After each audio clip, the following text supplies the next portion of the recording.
Yo, what up, it's Don. Samuel Lee here. We are the Soul Brothers. I'm trying to see how's the fastest I could say that. I'm gonna start doing it to where it's just like, yo, what up, it's Don. Yo, what up, it's Don. And people aren't even know what I'm saying, but at least I will, and old school fans will.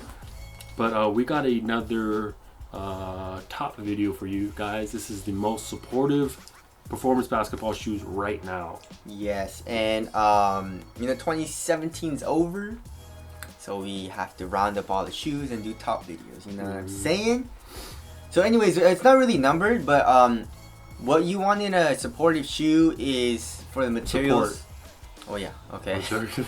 This guy. But you don't want the materials to stretch. And what I mean by that is when you're doing a lateral movement, and then if the materials aren't supportive and they stretch a little bit, your foot is gonna go out of the footbed. Not good. And that is not a good feeling. That takes away your response. Yes. Also, dangerous for the ankle. Very dangerous for the ankle. So yeah. So this is there any other aspects for like support? Ankle support helps. Ankle support. I but mean, that wasn't really. We weren't really thinking about that in this list. Yeah. Because some people don't want that. Yeah. There's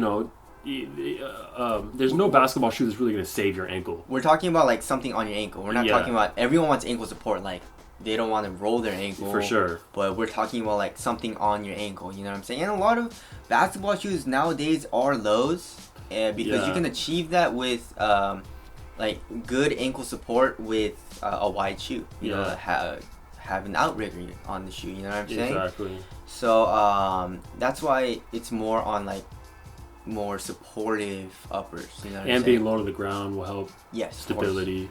Yeah, like so the LeBron 15s are very low to the ground, right? No? Okay. But anyways, alright, so let's start off the list with the D-Rose 8. The D-Rose 8 uses a mesh material, but it's very supportive. Like, and there's also like a more jackered version as well in different colorways. Yes. And then the cage kind of comes up and then gives you support, laterally and stuff like that. So and a good amount of ankle support in that shoe as well. Yeah. If you do want that, it is a high. Yes. You feel low to the ground. And then and you get a few other things with that support. You get very good impact protection with the boost. Yes. You get a great fit.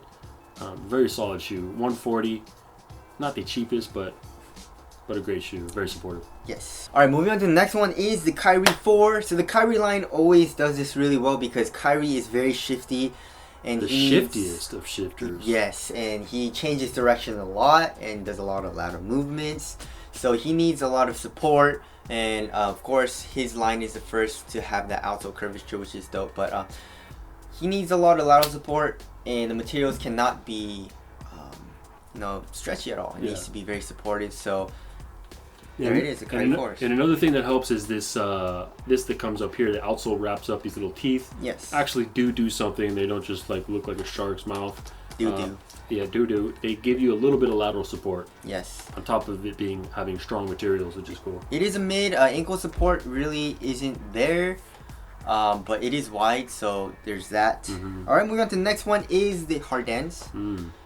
Very supportive shoes, like the double layered materials, man. Yeah. And it is kind of like a textile, but it doesn't stretch at all. I don't think they put any like spandex kind of like material in it. Yeah. I think it's just basically like string or something. Yeah. But yeah, on lateral movements, your foot is not going anywhere. Plus, you're super low to the ground. Yeah, One of the lowest shoes we've tested. I think it's 13 millimeters in total. Yeah. In the forefoot, which is super low, which will help you be stable in the shoe. So yeah, very supportive shoe. Plus the outsole kind of comes up a little bit. Yeah. On the side where your pinky toe is, adds a lot of support. Yes. All right, moving on to the next one is the Soldier 11.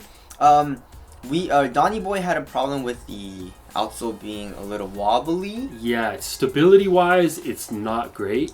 But support in the materials is good though. Very good support in the materials. Yes. So it's weird. It's like one of the most supportive material shoes just as far as upper, but lateral stability is not very good. But it may be different for other people. Yeah. It was very bad for me. I didn't have that problem. Right. So it was okay for me, but I did feel a little high off the ground, which I didn't like. Mm-hmm. But there's that. Then we on to the next one is the Kobe AD Mid. You do have a pretty pronounced outrigger, so that should be fine.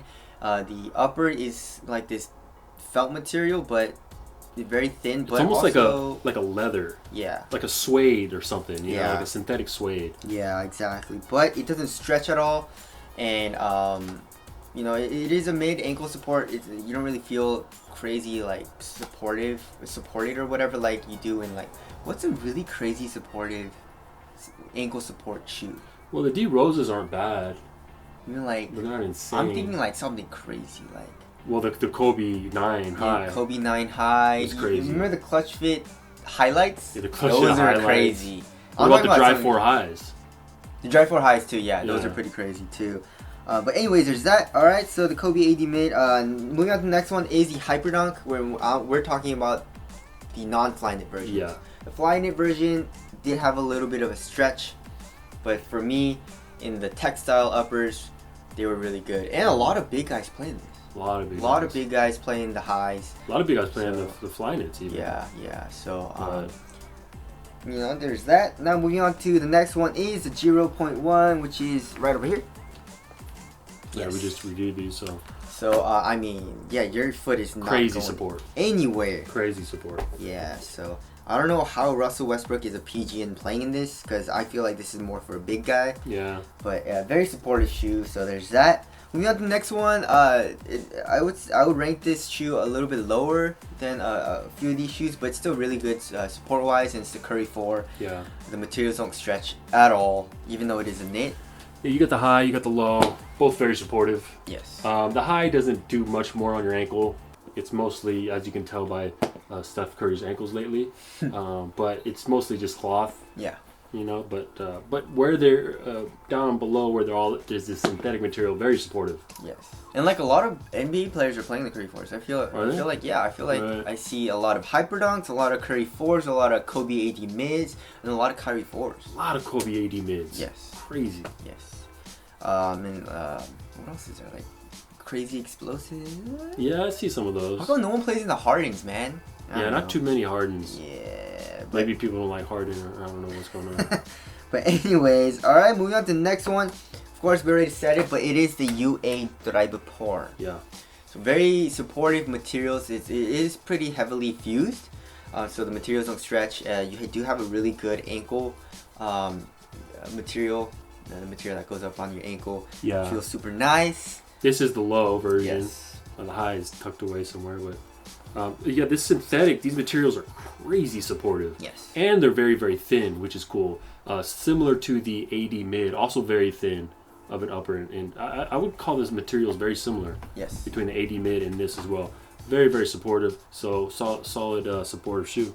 But anyways, if you want a really supportive shoe, then you should get any of these shoes, and you should be good to go. Yeah. I mean, for support though, I feel like a lot of people just need support, unless you're just like a shooter, I guess, right? Yeah, if you're just a shooter, Pull-up or shooter, then you don't really need it as much. But if you're a guard and you're really shifty, or if you're a big dude, then you probably need support. But I mean, also shooters, if you're like cutting and going in between screens and stuff like that, stopping, and then trying to get the ball, I feel like you also need support. So, anyways, it's kind of sad because like, you know, the company should just make supportive uppers. You know what I'm saying? like 100%, like all the time, because you could have a thin minimal upper, a la the Curry 4, that's very, very supportive. Exactly. So, you know, why not do that all the time? It's really But pointless to have a shoe that's very, very stretchy up top. like the KD 10, Yeah. 9, Yeah. KD 9 Elite, stuff like that. But anyways, hope we helped you guys out with this video, and we'll see you guys next one. Later. Peace.